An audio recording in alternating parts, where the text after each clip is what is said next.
எங்களை கொள்ளுங்கள், அதன் மூலம் எங்கள் நாடு விழித்துக் கொள்ளும். இஸ்ரேலின் தாக்குதலால் கொல்லப்பட்ட ஈரானின் சக்தி வாய்ந்த தலைவர்களில் ஒருவரான அலி லாரிஜானி இறப்பதற்கு சில நாட்களுக்கு முன்பு கூறிய வார்த்தைகள் இது. இஸ்ரேல் அமெரிக்காவுடனான போரில் ஏவுகணை மற்றும் ட்ரோன்களால் ஈரான் எதிர்த்தரப்பை திக்குமுக்காடச் செய்தாலும் ஈரானிய மக்களின் உணர்வே இந்த போரை வெல்லும் பெரும் ஆயுதம் என ஈரான் நன்கு உணர்ந்துள்ளது. ஆயத்துல்லா அலி காமனேயி, அலி லாரிஜானி, முகமது பக்பூர், குலம் ரேசா சுலைமான் என வரிசையாக கொல்லப்பட்ட ஈரானிய தலைவர்கள் தங்கள் இறப்பின் மூலம் உலக நாடுகளுக்கு முக்கிய செய்தியை கூறியிருக்கிறார்கள். ஈரான் தன் தலைவர்களின் மறைவை தோல்வியாக பார்க்காமல் தங்கள் சித்தாந்தத்தை மக்களிடையே கொண்டு செல்லும் வழியாக பார்க்கிறது. இதுவே அமெரிக்கா இஸ்ரேலுக்கு எதிராக மக்களை ஒன்று திரட்டும் என ஈரான் தீர்க்கமாக நம்புகிறது. வல்லரசுகளுக்கு எதிரான போரில் பல வாரங்களுக்கு ஈரான் தாக்குப்பிடிக்க உண்மையில் இதுதான் காரணமா? முக்கிய தலைவர்களை பலி கொடுத்து வரும் ஈரானின் போர் உக்திதான் என்ன? இந்த காணொளியில் விரிவாக பார்க்கலாம். ஈரான், இஸ்ரேல், அமெரிக்க நாடுகளுக்கு இடையிலான மோதல் என்பது வெறும் ஆயுத போர் மட்டுமல்ல. அது பல தசாப்தங்களாக திட்டமிடப்பட்ட ஒரு நீண்ட கால சதுரங்க ஆட்டம். இந்த சதுரங்க ஆட்டத்தில் போர் வியூகம்தான் என்ன? ஈரானுடைய வியூகம் எவ்வளவு நாள் தாக்குப்பிடிக்க முடியுமோ, எவ்வளவு அமெரிக்கர்களை துன்பப்படுத்த முடியுமோ, எவ்வளவு இஸ்ரேலியர்களை துன்பப்படுத்த முடியுமோ அவ்வளவு துன்பப்படுத்துறது. அதுதான் ஈரானுடைய வியூகம்.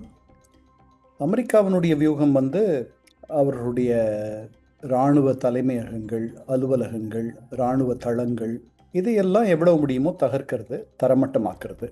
அந்த ஆற்றலை ஒரு 10-20 ஆண்டுகளுக்கு ஈரானுடைய இராணுவ ஆற்றலையும் பலத்தையும் பின்னுக்கு தள்ளுவது.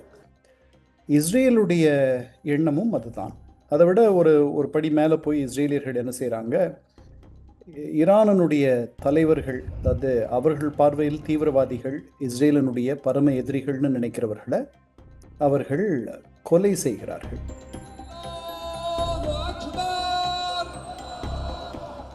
இஸ்ரேல், அமெரிக்கா, ஈரான் நடத்தும் இந்த மும்முனை ஆட்டத்தில் ஈரானின் அறிவு, அரசியல் சித்தாந்தம், இராணுவ தலைமை என அதன் 3 முக்கிய படிநிலைகளை அளிப்பதை இஸ்ரேல் பல ஆண்டுகளாக திட்டமிட்டு செயல்படுத்தி வருகிறது என்கிறார் பேராசிரியர் ராமு மணிவண்ணன்.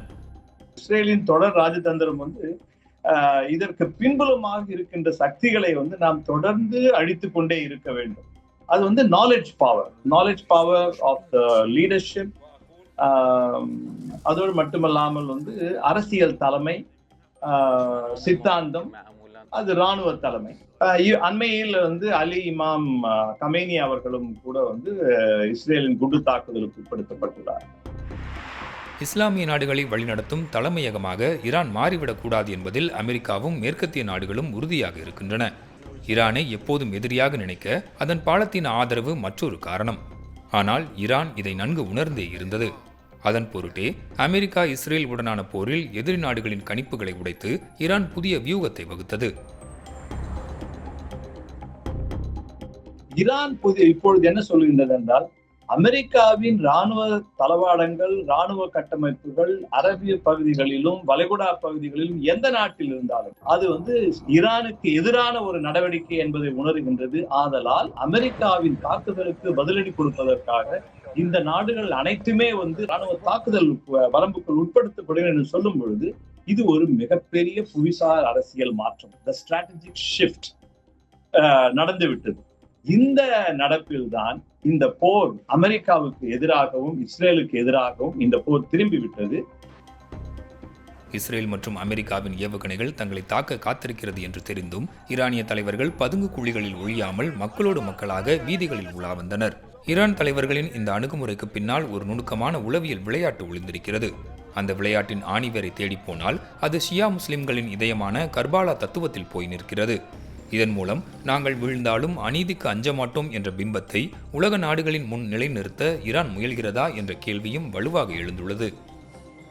எவ்வளவு ஒளிந்தாலும் ஒரு அளவுக்கு மேலே ஒழிய முடியாதுன்ற அளவுக்கு இன்னைக்கு நுண்ணறிவும் ஹியூமன் இன்டெலிஜென்ஸ், இது ரெண்டும் சேர்ந்து உங்களுக்கு ஒரு மிக பாதுகாப்பான இடம் அப்படின்னு ஒன்று இருக்கிற மாதிரி, அந்த மாதிரி ஒரு இடம் ரொம்ப குறைஞ்சு போச்சு.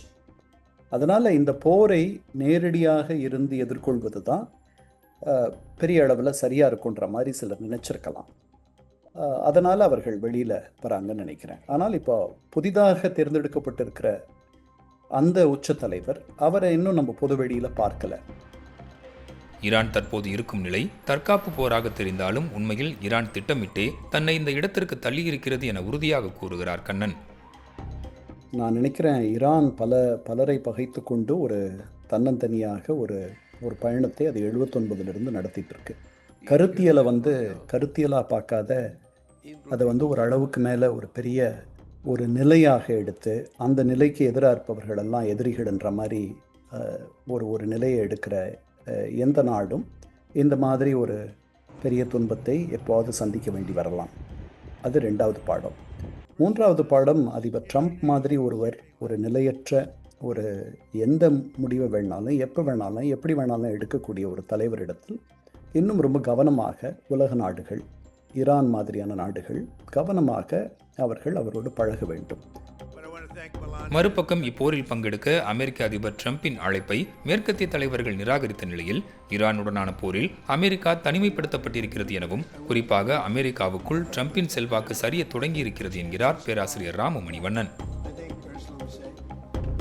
இது அமெரிக்காவின் போர் என்பது எண்ணெய் கிணறுகளுக்காகவும் எண்ணெய் வளங்களுக்காகவும் கனிம வளங்களுக்காக இருக்கலாம். ஆனால் இஸ்ரேல் என்பது பாலஸ்தீனத்தை ஒரு கொள்கை ரீதியாக கொண்டிருக்கின்ற ஈரானை கட்டுப்படுத்த வேண்டும் என்பதற்கான போர் நடத்தலாம். இந்த இரண்டுமே ஐரோப்பிய நாடுகளுக்கு இந்த காலகட்டத்தில் பொருந்தும் பட்சமாக இல்லாததால் அவர்கள் இந்த போர் சூழலில் வர விரும்பவில்லை. அப்பொழுது அமெரிக்கா இந்த போரில் தனிமைப்படுத்தப்பட்டிருக்கின்றது. இஸ்ரேல் மற்றும் அமெரிக்கா தொடுத்துள்ள போர் ஈரானின் உள்நாட்டு அரசியலில் எதிர்பாராத மாற்றத்தை ஏற்படுத்தியிருக்கிறது. பல ஆண்டுகளாக அந்நாட்டு ஆட்சியாளர்களுக்கு எதிராக கொதித்துக் கொண்டிருந்த மக்களின் போராட்டக் குரல்கள் போரின் முழக்கங்களாக மாறியுள்ளன. அந்த வகையில் இந்த போரின் முடிவை தீர்மானிக்கப் போவது அமெரிக்காவோ இஸ்ரேலோ ஈரானின் தலைவர்களோ அல்ல. காலமாக பிராந்திய மோதல்களாலும் பொருளாதார தடைகளாலும் வான்வழி தாக்குதல்களாலும் நசுக்கப்படும் ஈரானிய மக்கள்தான்.